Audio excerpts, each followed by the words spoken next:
जे एतेक देवी सेवे एकटा पुत्र भेल छल, जकरा जे मां के गर्भ से 8टा पुत्र हुए, ओहि में व्याकुलता से कतेक कबला केला से एकटा पुत्र बाँचल हुए, कतेक प्रपंच केला से प्रपंच ही जे रात में काल कुठली से निकाल कर दोसर घर में बच्चा के देला के बाद वे बच्चा के जान बचल हुई, ओकर जन्मे से ओकरा पर काल असवार हुई, से जखन पूर्ण तरुणावस्था के किशोरावस्था के युवावस्था के प्राप्त क लेने हुए आ वो पुत्र अचानक यदि बिछड़ जाए, हेरा जाए, समस्त पुरवासी के बीच में एक कोलाहल हो जाए, ये देवकी आपका जो पुत्र है कन्हैया वो तो खो गया है। अरे भाई खोने की ही बात क्या करूं, वो है ही नहीं, लगता है वो मारा गया। यदि ऐसा मारा गया हो सप्त यदि सुन ले वो माँ जिनकी गर्भ ने अपने 7 पुत्रों को खो दिया, 6 पुत्र की मृत्यु का ये कठोर सत्य सुन चुका है, जिसे झेल चुका है, वो 8वें पुत्र के मृत्यु के नाम सुन करके कितनी व्याकुल हुई होगी, समझ सकते हैं। ऐसे ही व्याकुल कौन है, तो वसुदेव जी हैं। ये व्याकुल अवस्था उन्हें कैसे प्राप्त हुई, क्यों व्याकुल है वो? ऐ व्याकुलता के देखकर देवर्षि नारद पहुंच गए, महाराज आप क्यों व्याकुल हैं, क्यों व्याकुल हैं आप? वसुदेव जी कहने लगे, पुत्रो मेति प्रियः कृष्णः प्रसेनान्नवेशनायतु पौरेह साकं वनं गत्वा निहतं तं तदैक्षतः। हे देवर्षि आपसे क्या छुपाना, अरे मैं व्याकुल तो इस कारण हूँ कि मेरे सभी पुत्रों में जो सबसे अति प्रिय पुत्र था, हमें कोई पुत्र तो बचा नहीं, एक ही पुत्र था, अति प्रिय पुत्र था कृष्ण, वो भी मारा गया। कहाँ मारा गया? तो प्रसेन के अन्वेषण में गया, वहीं ऋक्षराज जामवंत जी के गुफा में उसकी मृत्यु हुई। व्याकुल देवर्षि नारद हंसने लगे, क्योंकि वो जानते सच्चिदानंद भगवान जो अविनाशी हैं, जो अनंत है, तो भगवान का नाश हो जाए, अरे वो तो पापियों को मारने के जीव का कल्याण करने के लिए ही उनका आगमन हुआ है, वो कैसे ऐसे निकल जाए? हंसने लगे, कहा कि नहीं क्या करो आहा की करूं तरीका उपाय, लेकिन केहन उपाय? तो पुत्र प्राप्ति यदु श्रेष्ठ देवी आराध्य अंबिका तस्याम आराधने वह सभ्य श्रेयो अवश्य। एक ही उपाय है, यदि आप जगदम्बिका का आराधना करते हैं तो उस आराधना के द्वारा जगदम्बिका कृपा करेंगी और आपके पुत्र यदि मर भी गया हो तो वापस लौट कर आएगा, आपका पुत्र आ जाएगा, आपको प्राप्त हो जाएगा। पुत्र प्राप्ति का केवल एकमात्र उपाय है, वो जगदम्बिका का आराधना है। सबों के मन में ये जिज्ञासा होती है कि भगवान कृष्ण खो कहां गए थे। सुध जी प्रसंग ऋषियों को बताते हैं कि एक समय की बात है, इस समय में सत्राजित भोजवंशीयो द्वारवत्याम सुखन वसन, द्वारका नगरी में एक भोजवंशीय राजा सत्राजित हुआ करता था, जो सुख पूर्वक अपन राज्य के संचालन करे चले थे। उनका राज्य संचालन हुई, वो भगवान सूर्य के अनंत भक्त छला, उनकर भक्ति में सदैव तत्पर रहे छला। उनकर भक्ति से प्रसन्न भ क भगवान सूर्य आदि देव भास्कर एकटा मणि देलखिन, ओई मणि के कीमती रत्न के ओकर जे सौंदर्य छले जकर वर्णन शब्द में नहीं कयल जा सके, मानो कि वो द्वितीय सूर्य ही हो, द्वितीय दोसर सूर्य जका चमकीला छले। एक दिन कोई कीमती वस्तु के सबके इच्छा होय छै, जखन कीमती वस्तु कोनो प्राप्त होय छै तो होय छै जे कनी नगर में सबके देखा दिए एक बेर। वो कीमती वस्तु के धारण क क रत्न के धारण क क और भगवान श्री कृष्ण के सभा में पहुंच गए। जखने भगवान कृष्ण के सभा में पहुंचलखिन, जतेक सभासद रहथिन, मंत्रीगण रहथिन, कि जिस दिन भगवान श्री कृष्ण आपसे मिलने के लिए, देखिए आपसे मिलने के लिए तो भगवान स्वयं भुवन भास्कर आदि देव सूर्य जा रहे हैं। भगवान कृष्ण हंसल गलखिन नहीं, ये भगवान सूर्य नहीं है, भगवान सूर्य के देल मणि के धारण कर सत्राजित एवं सविता नैव भोबाला सत्राजिन मणि नाम ज्वलन स्यमंतकेन चायाति भास्वत तत्तेन भास्वता। यह स्यमंतक मणि है जो इतना ये सुंदर चमक रहा है, इतना चमक है इसमें, स्यमंतक मणि। उनकर सत्राजित भगवान श्री कृष्ण के सभा में पहुंचलखिन। विप्राण समाहूय स्वस्ति वाचन पूर्वकम हुनकर अभिनंदन स्वागत भेलन, स्वस्ति वाचन इत्यादि के द्वारा हुनकर पूजन भेलन, तिलक भेलन, हुनका बैसायल गेल। ओहि मणि के समुचित पूजन कयल गेलै। ओहि मणि के विशेषता की रहे तो स्यमंतक मणि के यदि प्रतिदिन पूजन कयल जाइत रहे न, जे जगह पर वो स्यमंतक मणि रहत रहथिन न तत्र मारी दुर्भिक्षम नोपसर्ग भयमक क्वचित यत्रास्ते स मंदिर नित्यम अष्टभार स्वर्णदः। जत ओ मणि रहत रहथिन ओत कोनो प्रकारक दुर्भिक्ष नहीं होई, नोपसर्ग भयमक क्वचित कोनो प्रकारक व्यवधान नहीं होई, कोनो प्रकारक अनहोनी नहीं हुई। वही मणि के पूजन के पश्चात में 8 भार स्वर्ण निकलित रहे, एहन कीमती ओ रत्न भगवान श्री कृष्ण सचेत केलखिन। कीमती वस्तु सामर्थ्यवान के पास ही सुशोभित होता है, ऐसे कीमती रत्न को लेकर के आप ऐसे टहला ना करें। भगवान श्री कृष्ण इतनी इशारा कर देने छथिन,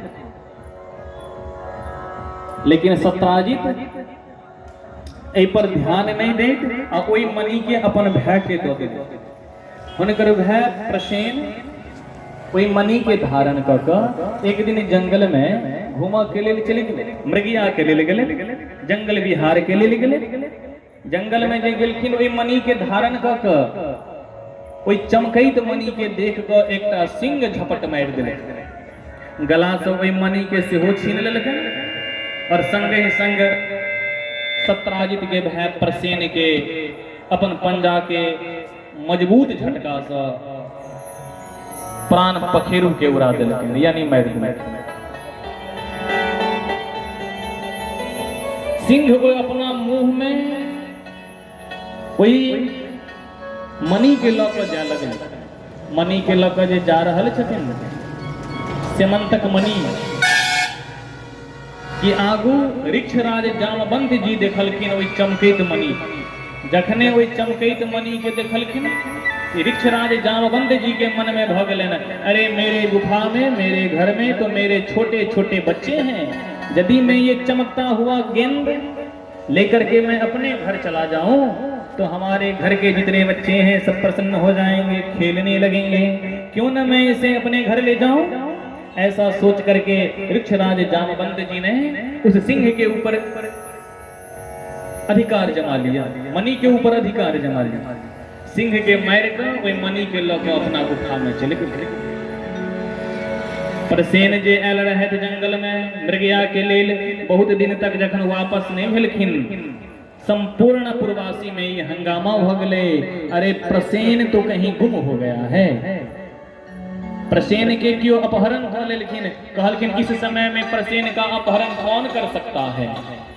कहलकिन हाँ मैं समझ गया, एक ही है जो प्रसेन का अपहरण कर सकता है, वो कृष्ण है। कृष्ण ने ही अपहरण किया होगा, क्योंकि इशारे में ही वो कह दिया था कि ये कीमती रत्न किसी सामर्थ्यवान के पास ही सुशोभित होता है, और मेरा भाई वो स्यमंतक मणि ले गया, कृष्ण मोहित होकर के उसे अपने पास रख लिया होगा। इस चोरी के आरोप भगवान श्री कृष्ण पर लगा। भगवान श्री कृष्ण व्याकुल हो गए, अरे हम तो एहन वही मणि तुच्छ जो मणि है, वो जो मणि है वही पर हमर केहन आकर्षण, हम वो मनी लग की करबे, मुझे प्रेम नहीं है उस मनी से। अरे यदि मेरे ऊपर वो आरोप लगता है तो मैं भी चलता हूँ और हम लोग साथ में मिल करके उस मनी को खोज लाएंगे। भगवान श्री कृष्ण स्वयं चले दिलखिन मनी ताकत जंगल में मनी के ताकत ताकत एक गुफा में देखलखिन जे मनी चमक रहल छै। जखने गुफा में चमकैत मनी भेटलैन के गुफा में प्रवेश केला। गुफा में गेलखिन, ओइ चमकैत मनी के संग ऋक्षराज जामवंत जी के पुत्र वा पुत्री बच्चा सब खेलैत रहे। जखने वे बच्चा सबके खेलैत देखलखिन, ऋक्षराज जामवंत जी ओइ अंदर में नहीं रहथिन, ओइ मनी के लऽ कऽ भगवान आबऽ लगलखिन। जखने बच्चा सब छिनलखिन मनी, ओतऽ ऋक्षराज जामवंत जी के बच्चा सब छै, एहन चमकैत कीमती रत्न छै। सामान्य बच्चा यदि गांव घर में कतौ खेलैत होय आ ओकरा हाथ से सामान प्लास्टिक के गेंद यदि छीन के कियो पैघ आदमी कियो व्यक्ति चलि देथिन तो बच्चा के जे नाटक भऽ सकै छै, सोचि सकै छी ओ बच्चा की करतै। तहिना जखने ऋक्षराज जामवंत जी के बच्चा के हाथ से मनी लेलखिन कि बच्चा के जे कोलाहल भेलै, मानो गुफा फाटि जेतै कोलाहल से। ऋक्षराज जी कोई आवाज के सुन कर दौड़ गेलखिन। अरे मेरे बच्चे के हाथ से ये कौन दुष्ट है जो मेरे बच्चे को परेशान कर रहा है। एहन सुन कर हुनका सब पहुंच गेलखिन कि देखलखिन भगवान श्री कृष्ण के वे मनी के लग कर निकल। जखने भगवान निकलैत रहथिन कि ऋक्षराज जामवंत जी युद्ध करऽ लगल। युद्ध से तात्पर्य कि ये मनी मैं तुम्हें नहीं ले जाने दूंगा। भगवान श्री कृष्ण अपने कलंक को बचाने के लिए, अपन कलंक के बचाव के लिए कोई मनी के पूर्ण अधिकार से हम वापस लौट चल जाए, ते के लिए परेशानी। ऋक्षराज जामवंत जी नहीं, ये मेरे बच्चों का खिलौना है, इस खिलौना को लेकर के नहीं जाने दूंगा, ये उनके मन में संकल्प है। दोनों फिर युद्ध चलने लगे। ये युद्ध कतेक दिन के भेले, एक दो दिन के युद्ध नहीं भेले। एवं त्रिनवरात्रम तु महायुद्ध मद्भूतयो कृष्णागमनम प्रतीक्षन्तस् तद्वद्वारी पुरोपशः। ये 27 दिन तक के युद्ध चलते रहे। 27 दिन तक एक रंग युद्ध चलले। जखन बहुत दिन युद्ध के बीत गए तो आब लगलन जतेक पूर्ववासी सब वही भगवान श्री कृष्ण संगे गेल रहथिन जंगल में वही मणि के ताकऽ के लेल। तो जखन भगवान श्री कृष्ण वही बिल में गेलखिन, गुफा में गेलखिन, तो कतेक दिन सब प्रतीक्षा करते। 1 सप्ताह प्रतीक्षा केलके, 10 दिन प्रतीक्षा केलके, 12 दिन जखन बीत गेले तो द्वादशाहम ततो भित्या प्रति जगमुर्निजालयम। 12वें दिन सब सोचले थे नहीं आप भगवान, आप कहो कृष्ण ये कन्हैया ये कनुआ अब कहीं इस गुफा में जीवित हो। अरे वो ऋक्षराज जामवंत का ये गुफा है, इस गुफा में जाने वाला वापस नहीं लौट सकता है। मैं मान लिया कि 2 रोज में वापस आ जाता, 5 रोज में आ जाता, सप्ताह भर में आ जाता। अरे आज तो 12वें दिन है, नहीं अब तो आने वाला नहीं है। ऐसे निराश हो करके, आशा को त्याग करके सभी प्रवासी वहां से चले दिए और द्वारका में आकर के कह दिए कि ऋक्षराज जामवंत जी के गुफा में कनुआ गया, कृष्ण गया, कन्हैया गया, वह वापस नहीं आने वाला है। हम लोगों ने बहुत प्रतीक्षा करी है किंतु वो आने वाला नहीं। ऐसा जब कोलाहल, ऐसा हल्ला, ऐसा अफवाह जब फैल गया प्रवासियों के बीच, द्वारका नगरी में सब व्याकुल हो गए कि अरे भाई अब क्या होगा। यह व्याकुलता छन वसुदेव जी के मन में। ऐ व्याकुल से अब ऐ सोच का वसुदेव जी परेशान छन। अब हमर कन्हैया के संग, हमर पुत्र के संग की है।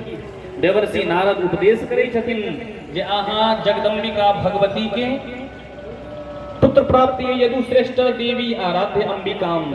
एक ही उपाय है कि भगवती अंबिका का आप आराधन करें, आप आराधना करें, उसी आराधना के द्वारा आपको पुत्र प्राप्त हो सके।